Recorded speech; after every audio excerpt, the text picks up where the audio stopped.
అందరికీ నమస్కారం. జూన్ 21వ తేదీ అంతర్జాతీయ యోగా దినోత్సవం సందర్భంగా మనందరం కార్తీక మాసం ధనుర్మాసం లాగా జూన్ మాసాన్ని యోగా మాసంగా గుర్తించి నెలంతా శారీరక మానసిక ఆరోగ్యాన్ని పెంపొందించుకోవటానికి నిజ జీవితంలో యోగాను ఒక భాగంగా చేసుకుని అందరూ ఆచరించాలని మన ప్రధానమంత్రి శ్రీ నరేంద్ర మోడీ గారు మరియు ఆంధ్రాను యోగాంధ్రగా మార్చాలని ఆంధ్రప్రదేశ్ ముఖ్యమంత్రి శ్రీ నారా చంద్రబాబు నాయుడు గారు ఇంటింటికి యోగా చేరాలని సంకల్పించారు. ఇందులో భాగంగా ఇంటింటికి యోగా కార్యక్రమానికి మీ అందరికీ స్వాగతం. ఈరోజు త్రికోణాసన్ విశేషత తెలుసుకోబోతున్నాం. ఆసనాల్లో సులభమైన ఆసనంగా త్రికోణాసనం చెప్పుకోవచ్చు. ఎందుకంటే కాళ్ళు వెడల్పుగా పెట్టి మన శరీరాన్ని త్రికోణంలో బెండ్ చేసి ఉంచుతాం కాబట్టి అట్లా పేరు పెట్టడం జరిగింది. ఈ త్రికోణాసనం చేయటం వల్ల పాదాల దగ్గర నుంచి మెడ వరకు చేతులకి నడుము భాగానికి అన్ని భాగాల్లో ఫ్లెక్సిబిలిటీ బ్రహ్మాండంగా వస్తుంది. అసలు భవిష్యత్తులో నడుము నొప్పులు మెడ నొప్పులు రాకుండా రక్షించటానికి, నడుము ఫ్లెక్సిబిలిటీని పెంచడానికి, శరీరంలో ఉండే కండరాల వ్యవస్థని, నాడీ వ్యవస్థని అంటే నర్వస్ సిస్టమ్ అంతటినీ కూడా మంచిగా బలోపేతం చేయటానికి, పొట్ట తగ్గటానికి, నడుము సన్నగా అవటానికి కూడా త్రికోణాసనం చాలా బాగా ఉపయోగపడుతుంది. అలాంటి త్రికోణాసనం చేసే విధానం ఇప్పుడు మనం చూద్దాం. ఇప్పుడు త్రికోణాసనం చూడబోతున్నాం. ముందు ఇలా లైన్గా నుంచున్న తర్వాత మనం ఇప్పుడు రెండు కాళ్ళ మధ్య సుమారుగా 2-2.5 అడుగుల దూరం వచ్చేటట్లు అట్లా కాళ్ళను చాపి నుంచోవాలన్నమాట. తర్వాత కాస్త 2 చేతుల్ని మోక చేతుల దగ్గర బెండ్ అవనివ్వకుండా భుజాలకు సమాంతరంగా అలా తీసుకువెళ్ళాలి. ఆ తరువాత ఇప్పుడు కుడి వైపుకి మనం వంగి కుడి చేతితో కుడి పాదాన్ని ముఖ్యంగా అలా వంచి ముందుకు బెండ్ అవ్వకుండా సైడ్కి బెండ్ అయి సాధ్యమైనంత వరకు ఎక్కువ వంగి అట్లా అందుకోవటానికి ప్రయత్నం చేస్తాం. ఎడమ చేతిని అట్లా పైకి లేపి అలాగే మెడ భాగాన్ని, కళ్ళు ఇవన్నీ కూడా ఎడమ వైపు లేపి అట్లా ఉంచడానికి ప్రయత్నం చేస్తాం. అలాగే ఉండగలనంతసేపు అట్లా ముందు గాలి వదిలేసి కిందకి వెళతాం. అలాగే గాలి పీల్చుకోకుండా అలా మెడ తల అన్నీ పైకి చూస్తూ, పైన చేయి చూడండి అరిచేయి చాపు ఉంటుంది, అలా దాన్నే చూస్తూ అలా ఉండగలిగినంతసేపు ఉంటాం. ఉండలేనప్పుడు ఈ ప్రక్క మజిల్స్ అన్నీ బాగా స్ట్రెచ్ అయ్యి సాగదీయబడుతుంటాయి. ఇప్పుడు ఇట్లా మనం కుడివైపు కొంగాం కదండి, ఎడమ భాగం ప్రక్క భాగం అంతా కూడా బాగా ప్రక్కటెముకలు కానీ ఆ కండరాలు ఆ భాగాల్లో కొవ్వు ఇవన్నీ బాగా సాగదీయబడతాయి. ఇలా ఉండగలిగినంతసేపు ఉన్న తర్వాత మెల్లగా గాలి పీల్చుకుంటూ పైకి లెగుస్తాం.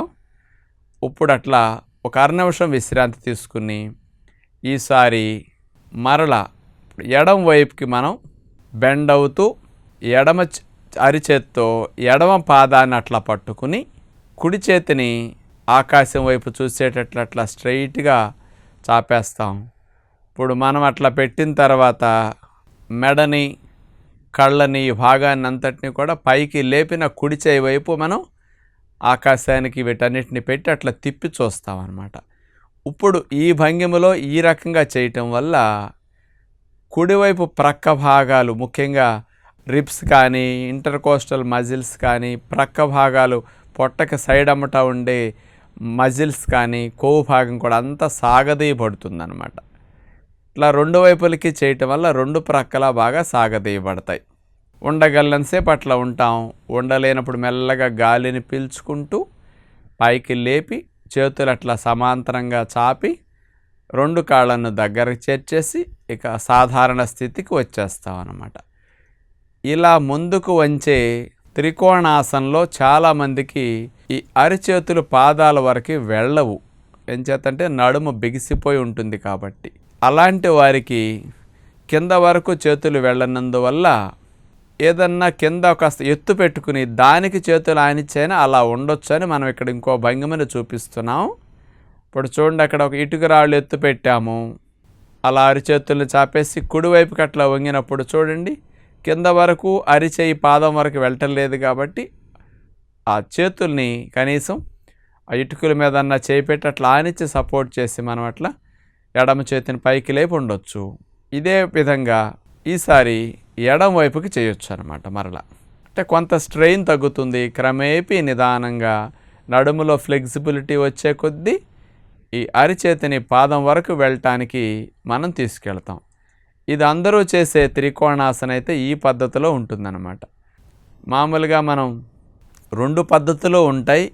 ఇది ఎక్కువ మంది చేసే త్రికోణాసన ఈ పద్ధతేనన్నమాట. ఇప్పుడు మామూలుగా చూడండి, కుడి చేతిని తీసుకెళ్ళి ఎడమ పాదానికి ఆనించడానికి ప్రయత్నం చేయాలి. ఎడమ చేట్ల పైకి ఆకాశం వైపు వెళ్ళిపోతుందన్నమాట. చాపేసి స్ట్రైట్గా ఉంచాలి. మరో ప్రక్కకు అనుకోండి, ఈసారి తీసేసిన తర్వాత ఇప్పుడు ఎడమ చేతిని కుడి పాదానికి ఆనించడానికి ప్రయత్నం చేస్తాం. ఇప్పుడు మెడను అట్లా రివర్స్లో తిప్పుతాం. ఇట్లా 2 ప్రక్కలకి త్రికోణాసనం చేయగలిగితే నడుము ఫ్లెక్సిబిలిటీని పెంచుకోవటానికి ఈ త్రికోణాసనం చాలా బాగా ఉపయోగపడుతుందన్నమాట.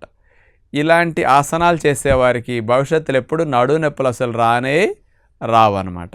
మంచి ఫలితం కలుగుతుంది. ఈ త్రికోణాసనాన్ని బాగా విపరీతంగా మెడనొప్పి, విపరీతమైన నడుము నొప్పి, బాగా సయాటిక్ పెయిన్ సివియర్గా ఉన్నవారు, ఇలాంటి సంబంధమైన సమస్యలతో బాధపడేవారు ఈ త్రికోణాసనం చేయటం మానేసి ఆ సమస్యల నుంచి కొంత ఉపశమనం పొందిన తర్వాత అప్పుడు ఇట్లాంటి వాటిని అభ్యాసం చేసుకోవచ్చు అని గమనించగలరు. మిగతా వారందరూ ముసలివారితో సహా చేసుకోవచ్చని విజ్ఞప్తి చేస్తూ నమస్కారం.